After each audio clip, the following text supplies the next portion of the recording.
வணக்கம் நண்பர்களே. போன வாரம் ஒரு முக்கியமான விஷயம் நடந்தது. அதை பற்றி செய்திகள்லாம் வந்தது. ஆனால் ரொம்ப தீவிரமாக அதை பற்றி எதுவும் வரல. எதிர்க்கட்சி தலைவர்களோ இல்லை மற்ற கட்சிகளோ சார்ந்த ஆளுங்கட்சியோ யாருமே பேசலை. அமெரிக்காவில் அதானி மேலே இருந்த அத்தனை வழக்குகளும் வாபஸ் பண்ணப்பட்டதாக ஒரு பெரிய நியூஸ் வந்தது.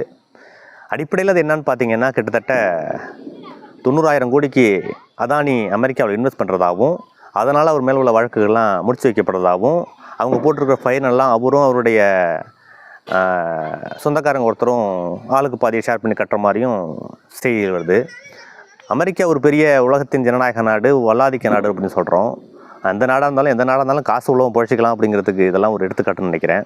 இப்போ 90,000 கோடி அவர் இன்வெஸ்ட் பண்ணிட்டா நீங்கள் எல்லா வழக்கிலும் விடுதலை பட்டுருவீங்கன்னா, அப்போ அவர் இதுக்கு முன்னாடி பண்ணதெல்லாம் தப்பு கிடையாதா? இதுக்கெல்லாம் கேள்வியே கிடையாதா?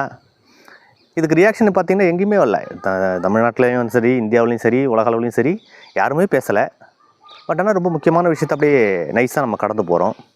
இதெல்லாம் எப்படி ஒரு ஜனநாயகத்துக்கு ஆரோக்கியமானதுன்னு எனக்கு தெரியல. இந்திய ஜனநாயகம் இருந்தாலும் அமெரிக்காவில் அந்த சட்டம்லாம் ரொம்ப சிறப்பாக செயல்படுது, அவங்களுடைய சிவில் சொசைட்டியான விஷயங்கள்லாம் ரொம்ப கடுமையாக இருக்கும் அப்படின்லாம் முன்னாடி பேசுனாங்க சில பத்திரிகையாளர்கள்லாம். இப்போ இதெல்லாம் பார்க்கும்போது நமக்கு வேடிக்கையாக இருக்குது. எந்த நாடாக இருந்தாலும் பணமுள்ளவன் தப்பிச்சு வெளில வந்துட்டு திரும்பவும் அதே தப்பை தொடர்ந்து செய்யலாம் அப்படிங்கிறதுக்கு இது ஒரு எடுத்துக்காட்டாக தான் நான் நினைக்கிறேன்.